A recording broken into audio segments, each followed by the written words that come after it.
I am Darius, the great king, king of kings, king in Persia. By the grace of Ahura Mazda, these nations are subject to me. Persia, Babylonia, Assyria, Arabia, Egypt, Ionia, Armenia, Cappadocia, Parthia, Bactria, Sogdiana, Gandhara, Scythia, all respected my laws. All that was commanded by me was done.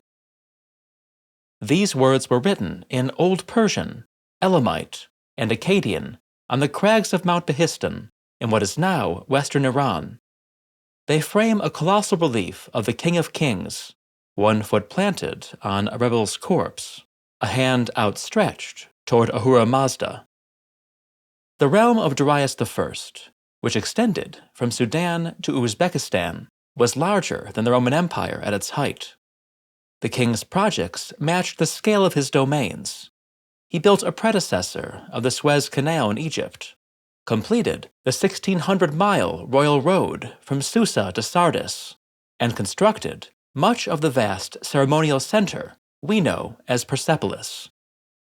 Craftsmen from every part of the empire, a contemporary inscription mentions Greeks, Lydians, Babylonians, and Egyptians, were recruited to build the palaces of Persepolis.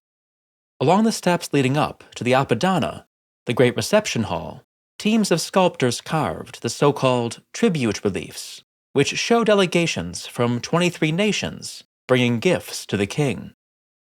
Among the suppliants are 8 men in short-sleeved tunics, carrying folded garments, vessels, and what appear to be skeins of wool. These are Ionians, Greeks from the east side of the Aegean, subject to the Persians since the reign of Cyrus the Great. A few years after the tribute reliefs were carved, the Ionians rose in rebellion against Darius, beginning the Greco-Persian Wars. The story of that epic struggle, which pitted a coalition of squabbling city-states against the most powerful empire the world had yet seen, is almost always told from the Greek perspective. Let's try, however, to imagine a Persian view of the conflict. Darius had begun expanding his empire westward long before the Ionian Revolt. He had conquered Thrace, roughly modern Bulgaria. He had made Macedonia a Persian vassal. He had sent a reconnaissance mission to map the coasts of mainland Greece. It was probably only a matter of time before Darius invaded the Greek mainland. But the fact that the Athenians sent a small force to aid the rebellious Ionians gave the king a convenient casus belli. 4 years after the end of the Ionian Revolt, and in the wake of an initial campaign halted by storms, Darius sent an invasion fleet across the Aegean. The primary targets were the wealthy islands of the Cyclades.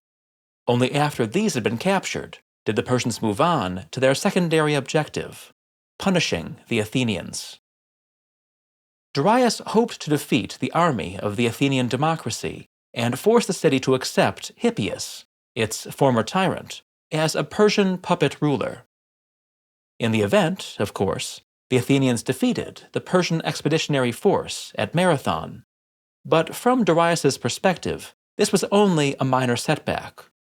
Now master of the Aegean, he immediately began to plan a more ambitious campaign against mainland Greece.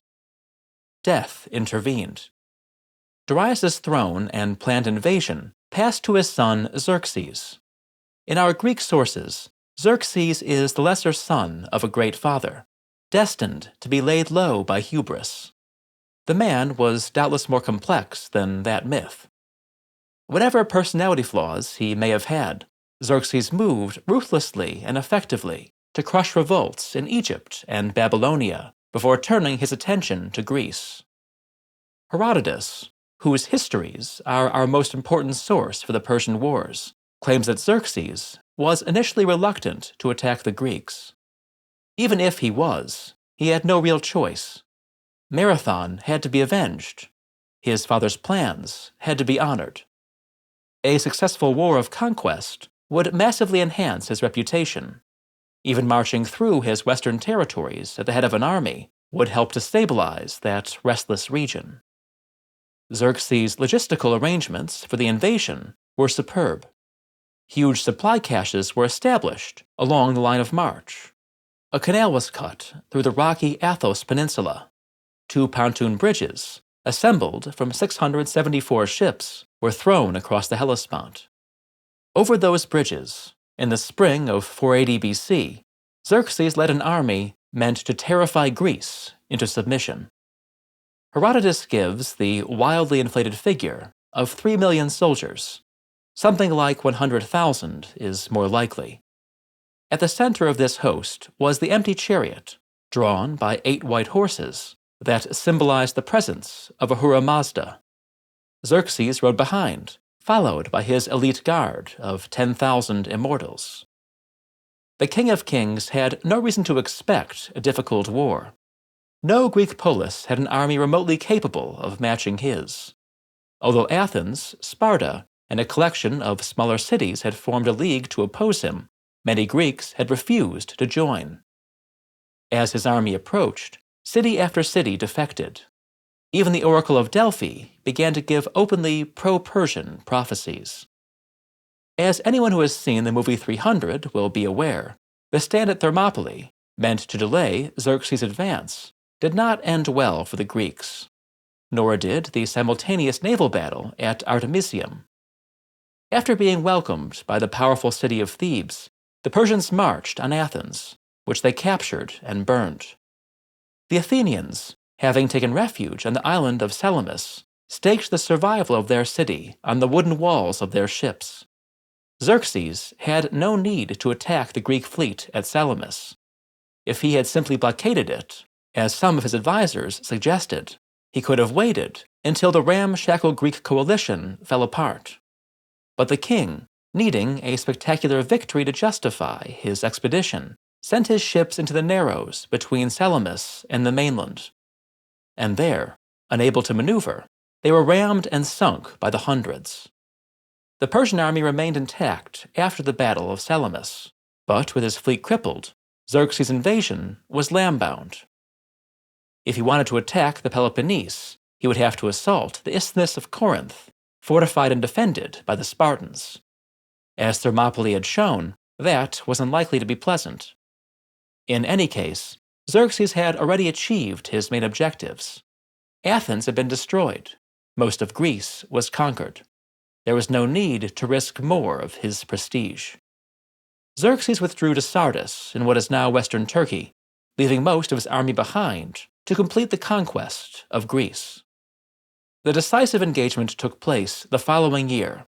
Like Salamis, the Battle of Plataea was, from the Persian perspective, unnecessary. If the Persian commander had waited a bit longer, the Greek coalition would almost certainly have fallen apart. But, like Xerxes, and likely acting on Xerxes' orders, he chose the hazards of battle. At Plataea, Herodotus says, the Greeks and Persians were evenly matched in courage. The heavier armor of the Greek hoplites, however, won the day.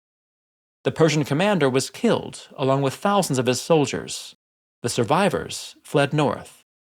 The Persians, as Thucydides said, had lost the war through their own mistakes. For the Greeks, and especially for the Athenians, the Persian Wars were a pivotal, culture-defining moment. The Greeks imagined that they were equally consequential for Xerxes.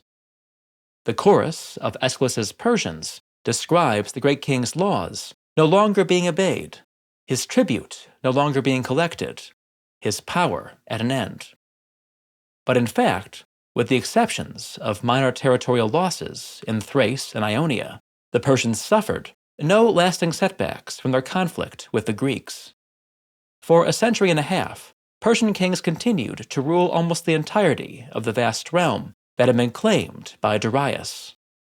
It would take the Macedonian war machine and history's greatest general to bring the Persian Empire down. Nearly half a millennium after Alexander, the Roman orator Dio Chrysostom met a man from Persia. This man, he said, told him that Xerxes had won the war with the Greeks.